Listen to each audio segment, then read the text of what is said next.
Hello, hello, hello, everybody. Welcome to A Queen Roundtable Show. And we have an awesome show planned for you today. I am your host, Jacqueline Kabah Harrison, and we are here every second and fourth Sunday of the month at 3 p.m. Eastern Standard Time. And my goal is to bring you information to help you level up personally, professionally, as well as spiritually. So I am super excited. Today we're going to be talking about bipolar disorder. We're going to be talking about the signs and the symptoms, everything that you need to know about bipolar disorder. I am just so excited. So thank you all for joining me, for joining us.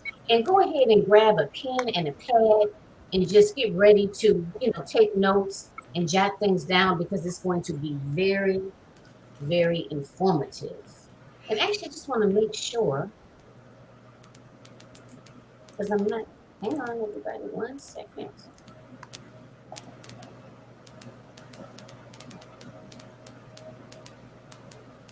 Okay. Wait a second. Hang on 1 second because I don't see our beautiful faces. No, I see them. Do you? Oh, okay. Hey, all right. Maybe it's just not showing on mine. Just want to make sure. All right. So let's go ahead and get started.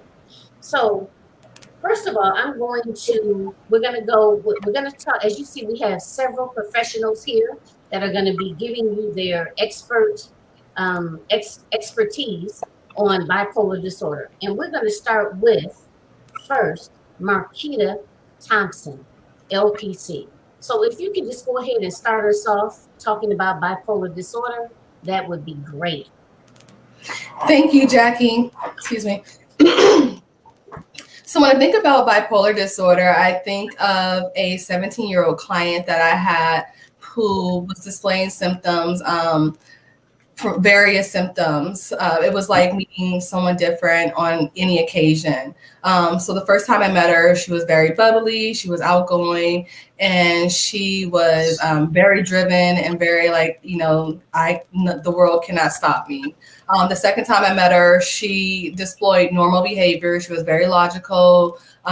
She was able to go through the steps and just really process things as you normally would. But the third time I met her, she was very depressed. She was in her bed. She was slumped over. It was very hard for her to get out of bed and move throughout the day.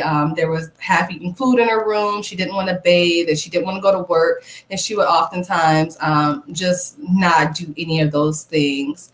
And so at that time, her mother and myself, the client also discussed that it would be best if she was assessed. Upon assessing her, she was diagnosed with bipolar disorder.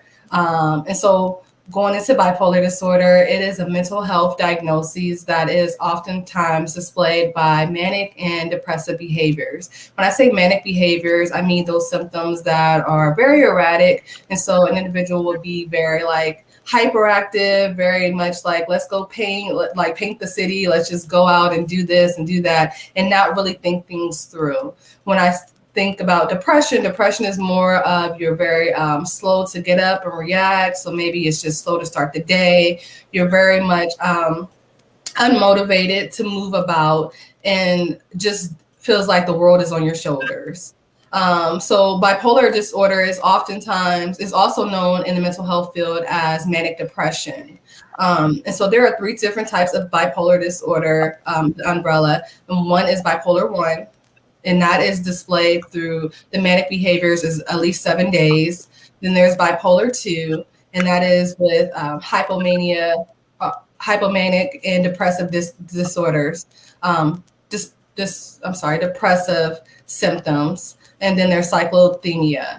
And that is more of a shorter span. So you will get both the depressive and the mania, but you'll also get it in a shorter spans. And oftentimes those behaviors are dismissed. They're not there for months at a time. And so you wouldn't see it often, but when they do appear, they appear. And so in doing my research, and then also as a professional, I know that can also be passed down, bipolar disorder, from one generation to the next. And so that's just something to be to be aware of. And then I say that to say that, you know, people in our everyday lives, we're going to have mood swings and we're going to go through the motions of maybe feeling like more energy than not, or we're going to feel like some days we just don't want to get out of bed. And those things are normal. But with someone that has bipolar or manic depression, it takes them maybe days at a time in order to go through that. And then you'll see it within a month span. And oftentimes it just feels like you're interacting with a whole different individual. And so I just want to make note that, you know, to remember that therapy is one thing that gets you, therapy is that thing that gets you from trauma to healing. And you know what else, Marquita? Please tell us the name of your business. Yes, so I'm the founder and CEO of Mahogany Bridges Mental Health Services, located in Ohio.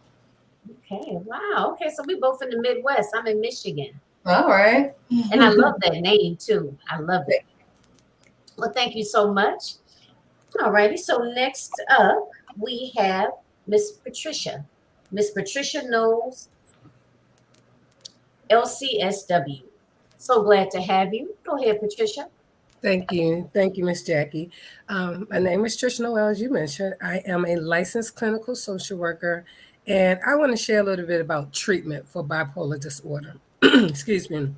I had the opportunity to work with a young woman in her mid-20s with 2 children.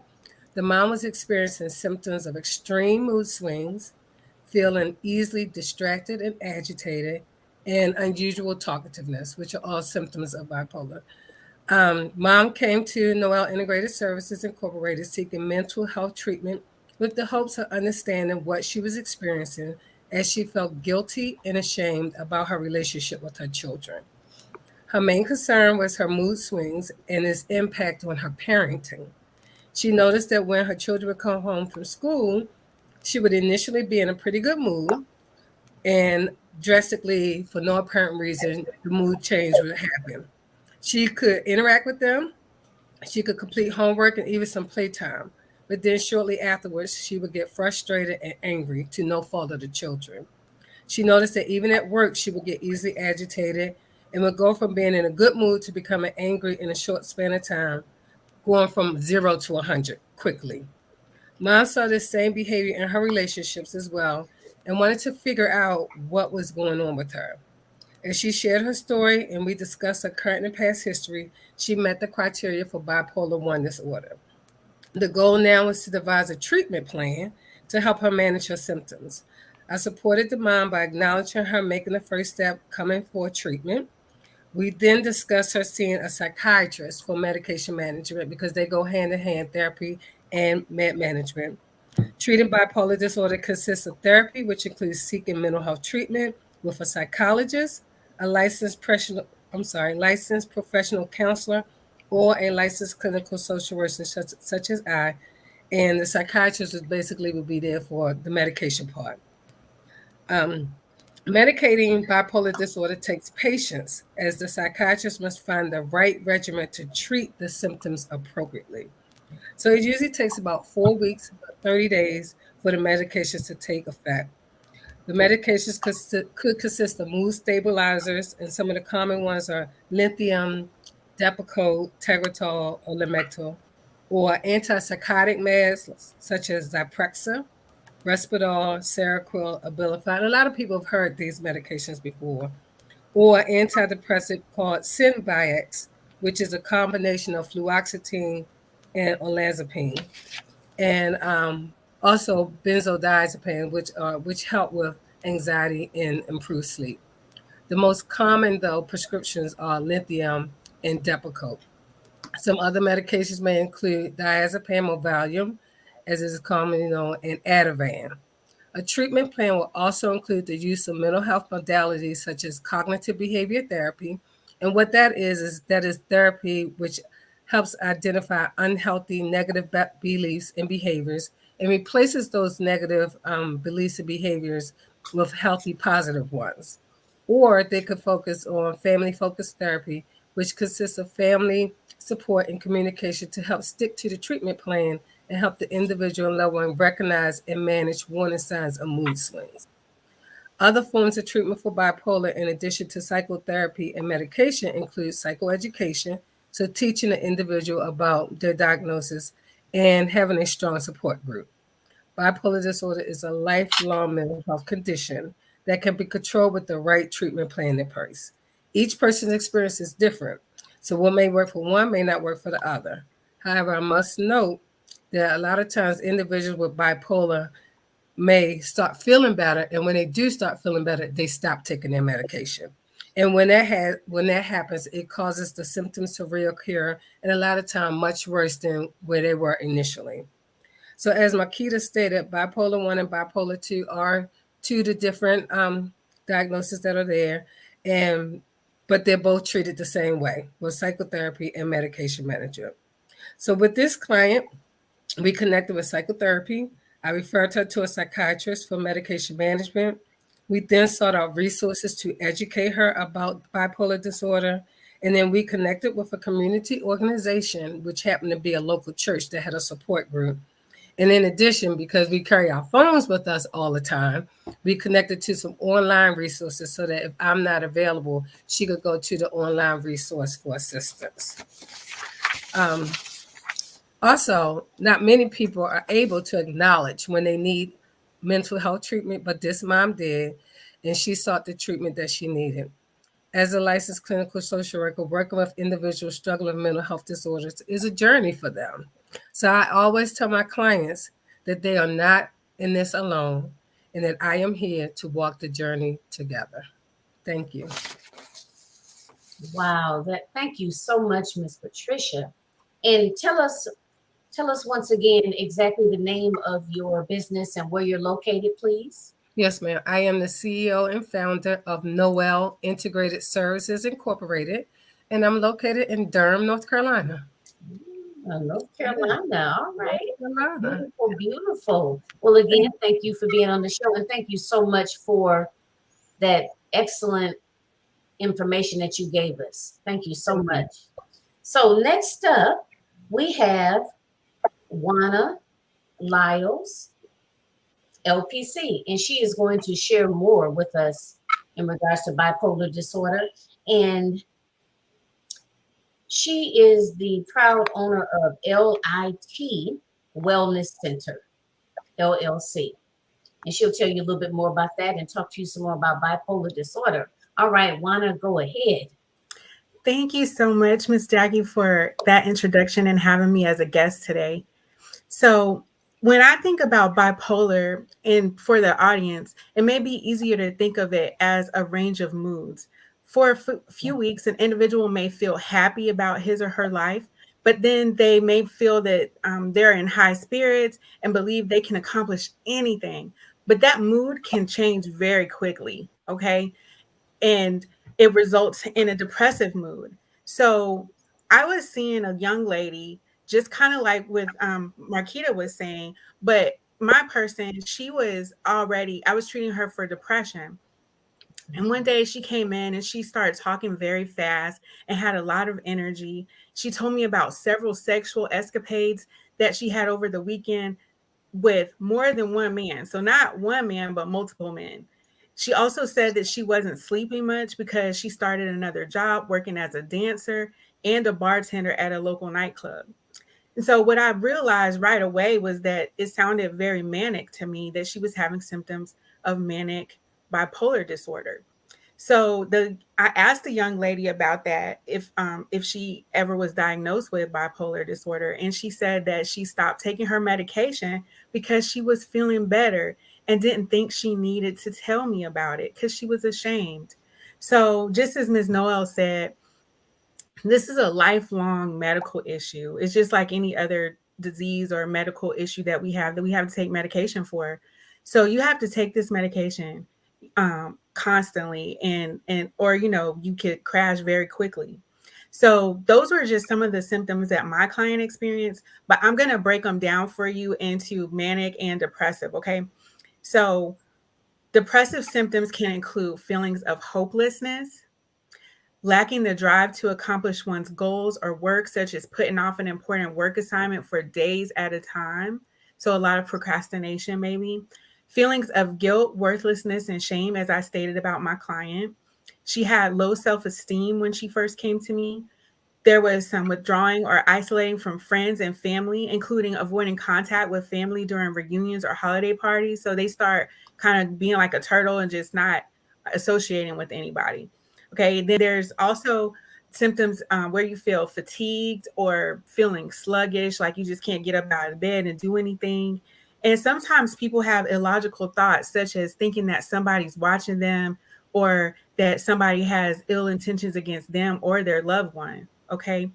Now, some of the manic symptoms include feeling euphoric or being like really energetic and lively, like, just you've been down and then you're like, hey, yeah, everybody, let's party, right? And then there's excessive irritability, where things just constantly get on your nerves real quick without any warning. You just get irritable. They can become very talkative and having racing thoughts with like going from one subject to the next without stopping. They require little sleep without feeling tired, and they wake up early to do work on personal projects. And sometimes people invest in risky financial ventures without considering consequences. So you'll hear about people going on large spending sprees, not even thinking about the consequences or their bills getting paid or anything like that. And then there's this one that some of us may have heard, like when you think of, if anybody's familiar with Kanye West, right? Delusions of grandeur, such as thinking of oneself as like they're better than someone else, they're superior, more intelligent, or things like that. So I remember back when he had like a little breakdown, that's kind of what was going on with him. And there's also a lack of attention and concentration, which includes like staring off into space instead of completing their work. Sometimes people can have a change in weight or appetite, meaning they will either lose weight or gain weight because they're doing one or the other. And like I said, they go on spending sprees and things like that. So these episodes can vary in effect from mild to severe. Bipolar characteristics also can be linked to seasons as well. So for instance, you may have a manic episode during the spring, but then have depressive episodes during the fall or winter months, especially because like this, it's darker and the sun goes down earlier.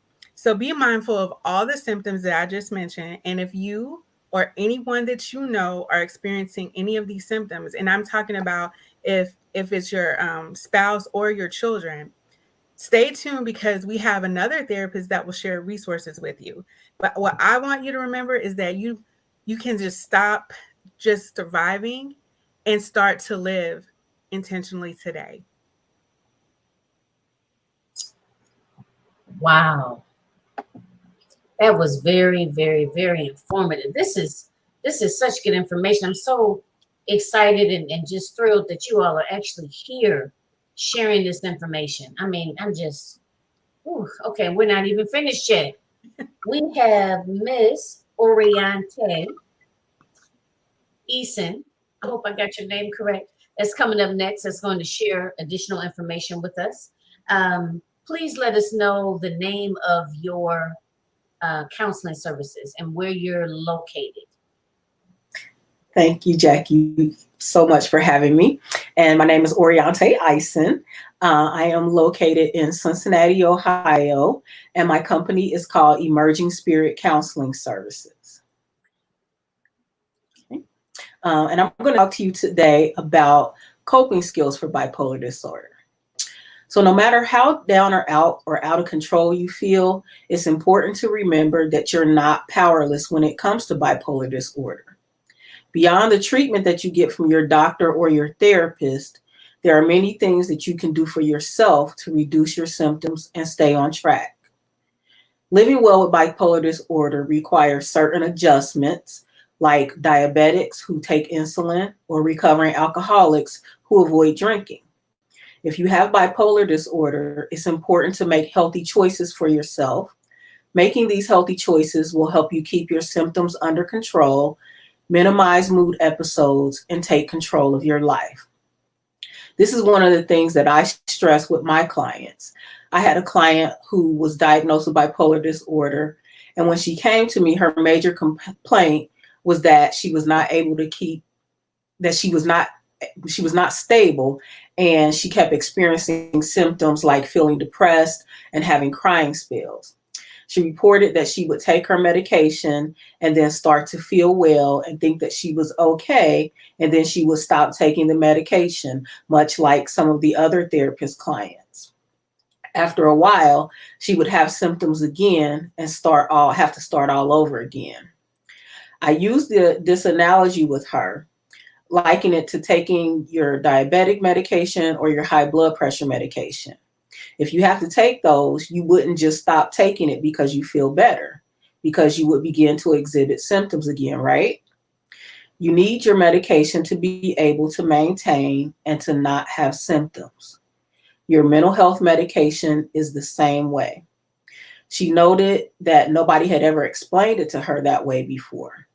So she began to take her medication regularly, which allowed her to control her symptoms and to apply other coping skills like regulating her sleep by setting a specific bedtime and shutting off her electronics. She was able to establish some boundaries for her life, and she now no longer feels unstable and her symptoms are under control. So I feel that there are 6 areas of coping skills that I feel you can use to enable you to take greater control of your symptoms, to stay well longer, and to quickly rebound from any mood episode or relapse. The first is getting involved with your treatment. Be a full and active participant in your own treatment. Learn everything that you can about bipolar disorder. Study up on the symptoms so you can recognize them in yourself, and research your available treatment options. The more informed you are, the better prepared you'll be to deal with symptoms and make good choices for yourself. Collaborate with your doctor or your therapist in the treatment planning process. Don't be afraid to voice your opinions or your questions. It's like going to the doctor and not telling him that your knee hurts. Well, he can't help if he doesn't know. Keep your doctor and your therapist informed of your symptoms and what is and isn't working. You can improve your treatment by being patient. Don't expect an immediate and total cure. Have patience with the treatment process because it can take time to find the right program that works for you. Communicating with your treatment provider. Your treatment program will change over time, so keep in close contact with your doctor or therapist. Talk to your provider if your condition or needs change, and be honest about your symptoms and any medication side effects. Be honest about how the coping skills are or not working. Taking your medication as instructed. If you're taking medication, follow all instructions and take it faithfully. Don't skip or change your dose without first talking with your doctor. Getting therapy. While medication may be able to manage some of the symptoms of bipolar disorder, therapy teaches you skills that you can use in all areas of your life. Therapy can help you learn how to deal with your disorder, cope with problems, regulate your mood, change the way you think, and improve your relationships. Our second coping skill area is monitoring your symptoms and moods. In order to stay well, it's important to pay attention to the way you feel. By the time obvious symptoms of mania or depression appear, it is often too late to intercept the mood swing. So keep a close watch for subtle changes in your mood, sleeping patterns, energy level, and thoughts. If you catch the problem early and act swiftly, you may be able to prevent a minor mood change from turning into a full-blown episode of mania or depression. Keeping a mood chart. It's one way to monitor your symptoms and moods. A mood chart is a daily log of your emotional states and other symptoms that you're having. It can also include information such as how many hours of sleep you're getting, your weight, the medications you're taking, and any alcohol or drug use. You can use your mood chart to spot patterns and indicators of troubles ahead. This can be done easily just by using your phone. Excuse me. Develop a wellness toolbox. A wellness toolbox consists of coping skills and activities that you can do to maintain a stable mood or to get better when you're feeling off. The coping techniques that work best will be unique to your situation, your symptoms, and your preferences. It takes experimentation and time to find a winning strategy. Create an emergency action plan. Despite your best efforts, there may be times when you experience a relapse into full-blown mania or severe depression. In crisis situations where your safety is at stake, your loved ones or doctor may have to take charge of your care. Such times can leave you feeling helpless and out of control, but having a crisis plan in place allows you to maintain some degree of responsibility for your own treatment. A plan of action typically includes a list of emergency contacts, a list of all your medications, a list of your common symptoms, and your treatment preferences, such as who you want to care for you, what treatments and medications do and do not work, and who is authorized to make decisions on your behalf. Our third coping skill is reaching out for face-to-face connections. Having a strong support system is essential to stay happy and healthy. Often, simply having someone to talk to can be an enormous help in relieving bipolar depression and boosting your outlook and motivation. The more people that you can turn to who will be available and good listeners, the more likely you are to manage your moods. Don't isolate. It's important to have people that you can count on to help you through rough times. Isolation and loneliness can cause depression, so regular contact with supportive friends and family members is therapeutic in itself. Reaching out to others is not a sign of weakness, and it won't make you a burden. In order to manage bipolar disorder, it's essential that you have people you can count on to help you through the rough times. Join a bipolar disorder support group.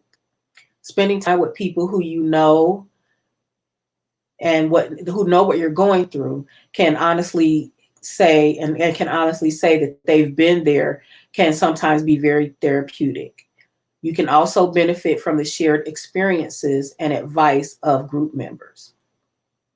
Build new relationships. Isolation and loneliness can make bipolar disorder worse. If you don't have a support network you can count on, take steps to develop some new relationships.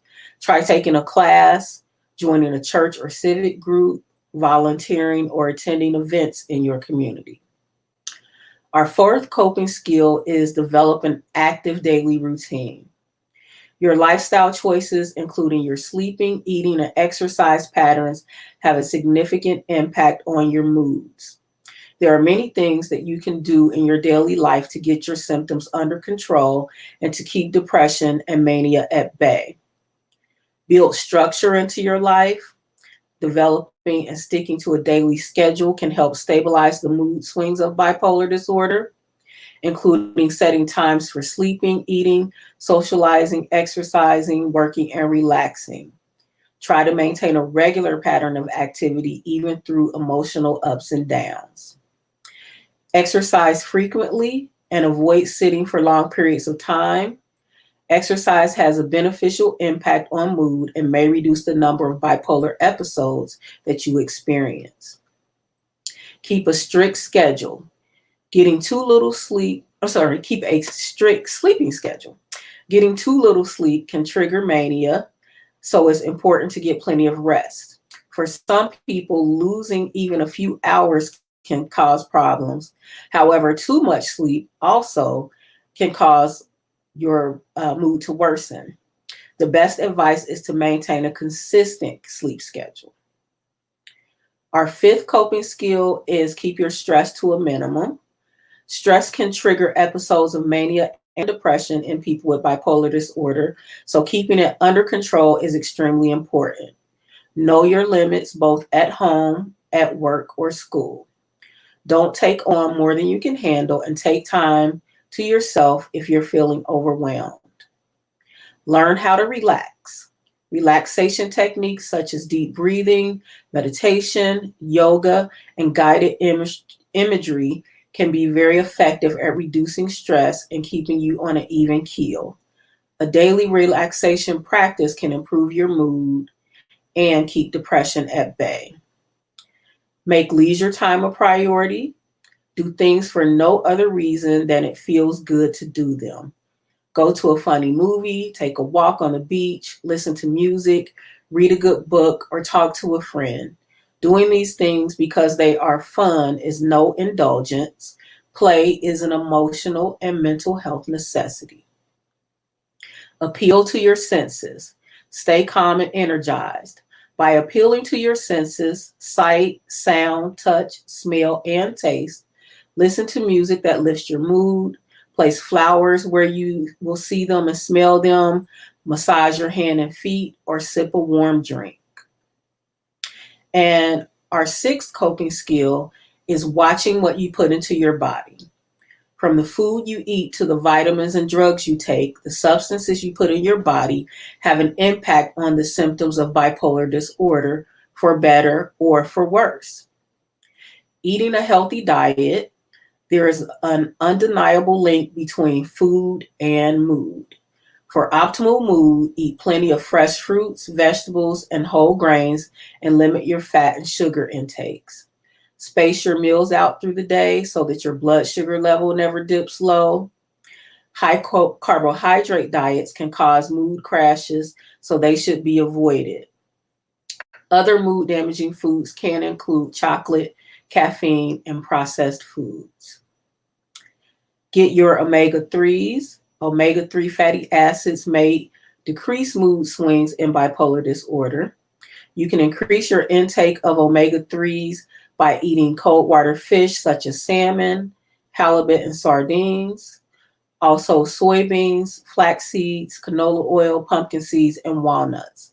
Omega-3 is also available as a nutritional supplement. Avoid alcohol and drugs. Drugs such as cocaine, ecstasy, amphetamines can trigger mania, while alcohol and tranquilizers can trigger depression. Even moderate social drinking can upset your emotional balance. Substance use also interferes with sleep and may cause dangerous interactions with your medications. Attempts to self-medicate or numb your symptoms with drugs and alcohol only create more problems. Be cautious when taking any other medications. Certain prescription and over-the-counter medications can be problematic for people with bipolar disorder. Be especially careful with antidepressant drugs, which can trigger mania. Other drugs that can cause mania include over-the-counter cold medicines, appetite suppressants, caffeine, corticosteroids, and thyroid medication. So please remember, no matter how down or out of control you might feel, it's important to remember that you're not powerless when it comes to bipolar disorder. And also, I want you to remember that there's always somebody out there who is willing to help you heal, change, and grow. Thank you. Thank you so much. Wow. I mean, I'm sitting here and I hadn't even really thought about the correlation between like the different, like the supplements that you're taking and your diet, you know, and how that may impact your mood. Wow. Excellent information. Thank you so much. So last up, we have Miss Glendora. She's going to share some resources with you. Yes. So I am Glendora DVINE, licensed professional counselor of DVINE Systems, Georgia. And I'm going to bring to you some resources today for bipolar. So if you know anybody that have experienced any of these symptoms, symptoms that we have said today, or have went through some of those coping skills and it really didn't work for them, or it's really not working for them, then we really want you guys to know who you can reach out to and actually try and get some more help. Okay. So the first thing I wanted to do is make sure I go over that bipolar can be hereditary, as we heard today. We also heard that it's lifelong. So it's not a diagnosis that you would get and it will go away in 6 months. It's lifelong. They also said that it's two main types of bipolar, and depression is a part of bipolar. All right. They said that. They also said the treatment for bipolar is medication and psychotherapy.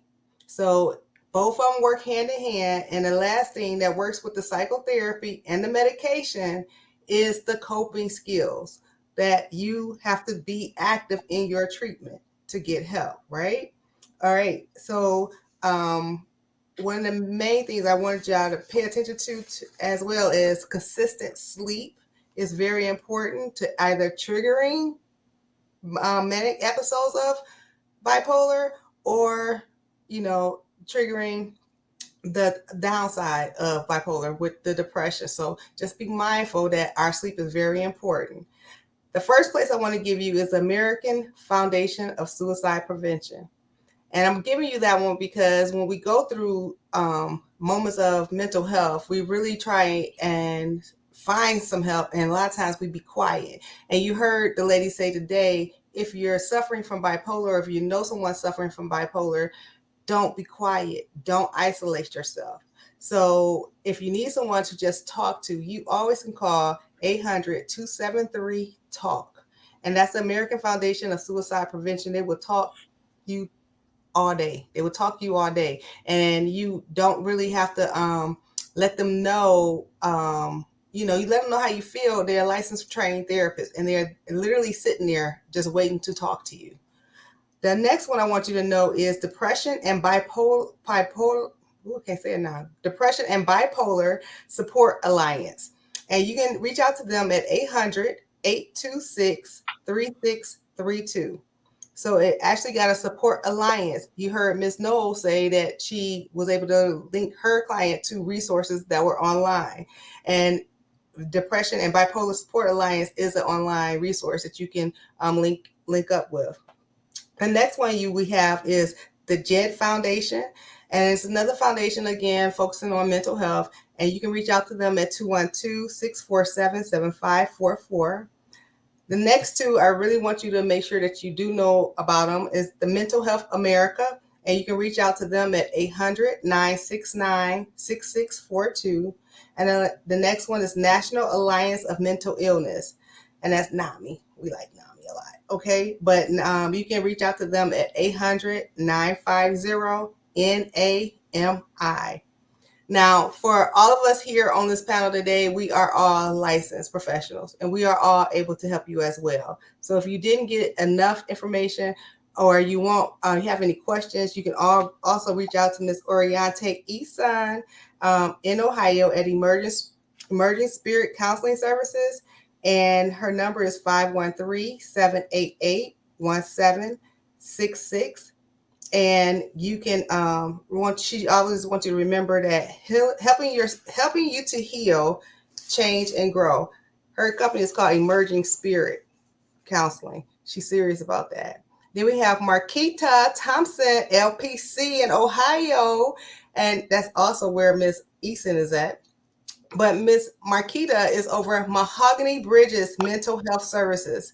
Mahogany Bridges. Her motto is their therapy is the bridge that gets you from trauma to healing. She really do specialize in brown and black people. So if you are, or you know someone that is brown or black that may be experiencing bipolar symptoms or have issues related to bipolar, or if it ran in your family and you feel like your family member is always switching up on you, you're not really sure how they're going to interact with you next time they come over, they can reach out. You should reach out to Miss MARQUITA at 937-342-3955.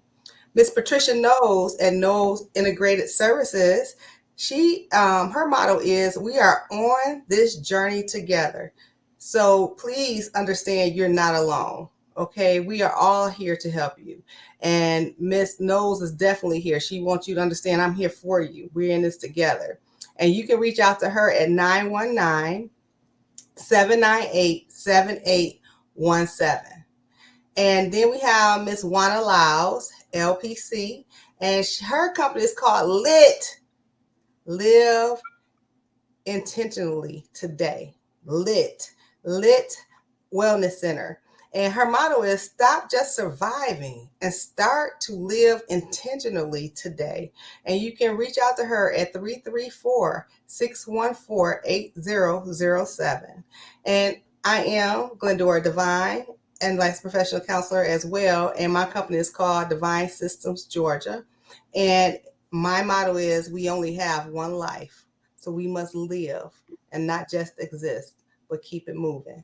And if you need to contact me, the number is 678-212-5146. And we really came in today to really just bring you more awareness to mental health on the topic of bipolar so you can try and understand it and seek help when you need it. Jackie, thank you so much for having us. Oh, thank you all for being here. This was awesome and so informative. You know, because one of the things that I really kind of wanted to bring up is that within the Black community, mental health oftentimes is viewed as kind of like a taboo, and if you don't acknowledge it, what comes along with that? It's a lack of understanding, right? And ultimately leads to a lack of treatment. Because I think about me growing up and then my friends and, my immediate family, my extended family, it's like, you have an uncle, somebody, and they're like, well, Johnny just crazy. You know what I mean? And it's just kind of just blown off, and you all have mentioned before about it being hereditary, or it can be hereditary, and you can't treat anything if you don't acknowledge it. So that's why I think things such as these types of forums allow us an opportunity to be able to just put it all up there on the table and talk about it, because I think sometimes, because there can be such a stigma associated with it, people that I'm pretty sure that also impacts people coming in for treatment, right? It does. It does. That, I mean, I'm sure, and I know all of you just about mentioned, and I know we all know how common it is when people start to feel better, they don't want to take the medication. Then it becomes a cycle. So, but that whole stigma piece also plays into that. So I just think that this is just so informative. So we have a few more minutes. So if you, whatever you guys think is most important to touch on, I don't know if you want to talk about maybe different trends or just some final thoughts that you want to leave the audience with. Well, Marquita, let's you go ahead and talk more about, how you help the Black and brown people to try and get over that stigma, because you really focus on us. Yeah, so excuse me. So I really do, like Glendora say, focus on my population. My target population is Black and brown bodies. Like, I believe that we as a people have endured a lot of trauma, and it has been, like you were saying, just kind of brushed over or kind of just like hidden away, or it's one of those things that's like we don't talk about those things to strangers, or we don't talk about those things to anybody that's outside of our family because of what may have taken place years ago. And so it's something that's been passed down from generation to generation, that trauma and those secrets and things of that nature. And so, as you were saying, just kind of like coming in to therapy, like that's become, that was a taboo at one time, and it was a stigma at another, like, oh, you're just crazy and everything like that. But that's not true.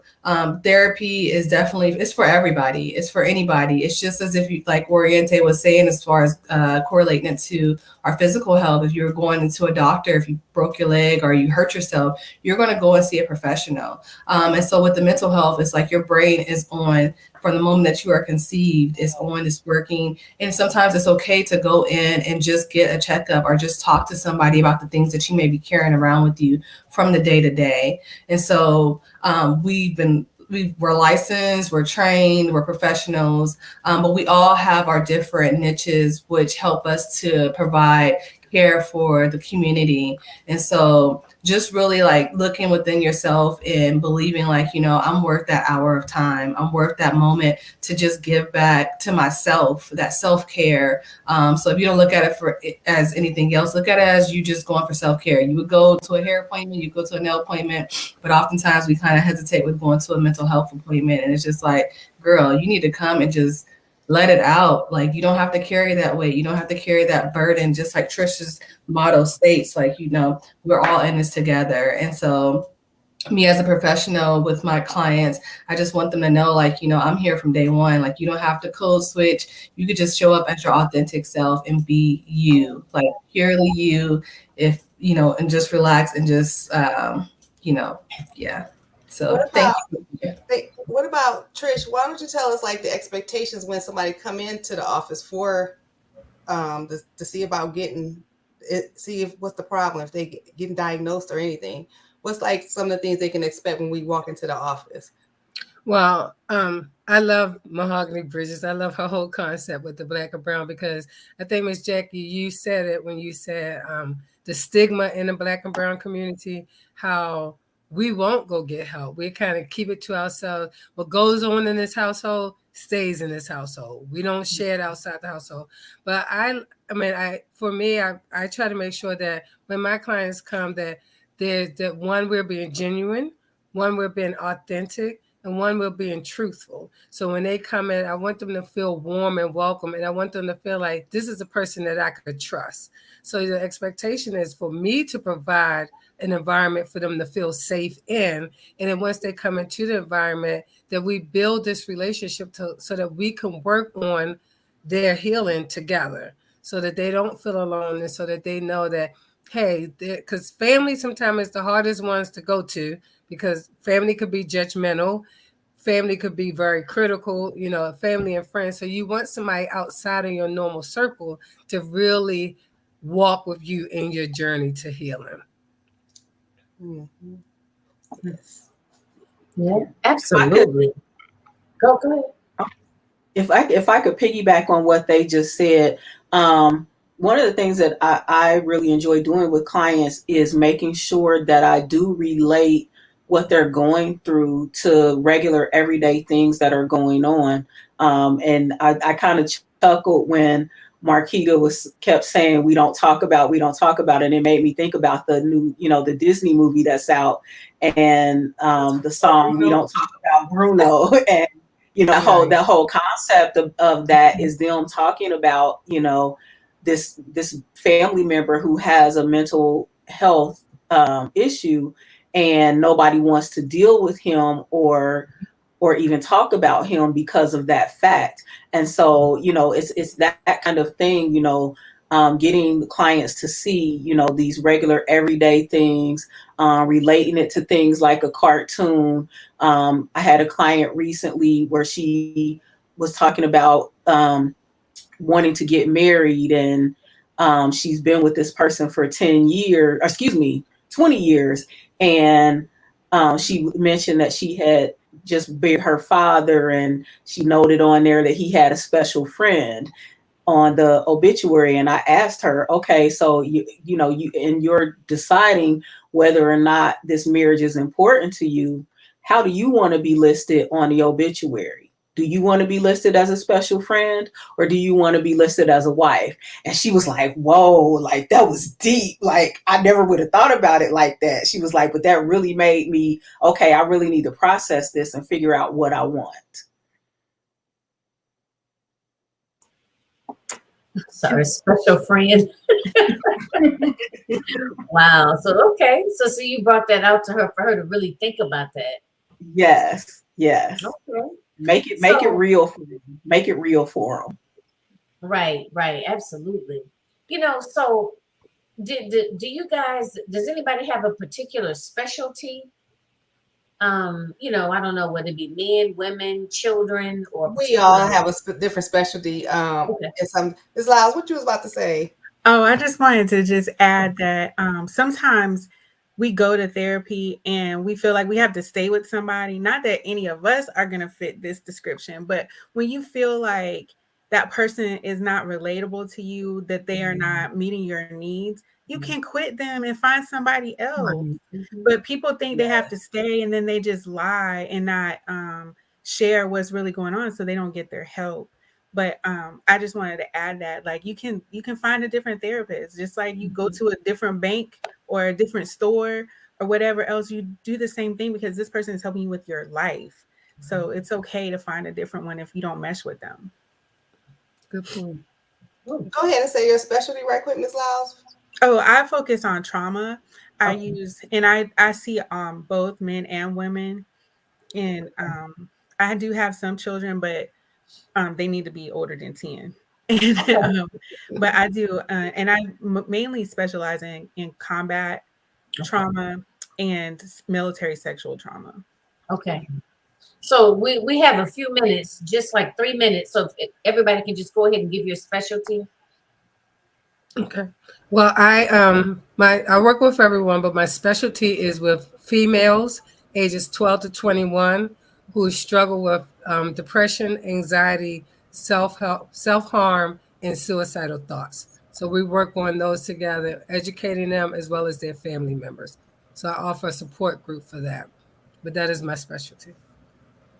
So my specialty is in trauma as well. I specialize in generational, childhood, and then also societal trauma. And I work with everyone. Okay. I work with everyone, all ages, both men and women and children. And my specialty is really helping people to deal with the emotional baggage that they have, the things that they hold on to and carry throughout their lives, and helping them learn how to release and let go of that. All right. And my specialty is in anxiety and depression. I really focus in on trauma as well. So I use EMDR as a form of modality to treat people, as well as CBT. All right. You said DBT, right? CBT, cognitive behavior. Cognitive behavior. Yeah, that's my favorite. Cognitive behavioral therapy. But EMDR is my second too. Okay. All right. Well, thank you all. And again, you have joined us for A Queen's Roundtable Show, which is dedicated to the mental, physical, and spiritual health of African American women, and ultimately to help us level up in our lives as well as our business. We're here every second and fourth Sunday of the month at 3 p.m. Eastern Standard Time. Also, check out all of the comments. Everyone's contact information is in the comments, so that way if you want to reach out to any of these qualified young ladies, you can do so. All of the information is there. And again, thank you all for joining me on the show today. And it's very nice meeting all of you. And I'm sure our paths will, cross again at some point in the future. And Ms. Glendora, thank you so much again for, connecting. And, everyone enjoy the rest of your Sunday afternoon, and join us again in a couple of weeks. We are going to be doing like a part 2 with some different clinicians coordinated with Ms. Glendora, or by Ms. Glendora as well, talking about additional tips and tools regarding mental health or maintaining good mental health. So make sure you join us, like I said, in 2 weeks. All right. So everyone take care. And until next time, see you all again soon. All right. Take care, everybody. You too. Thank you.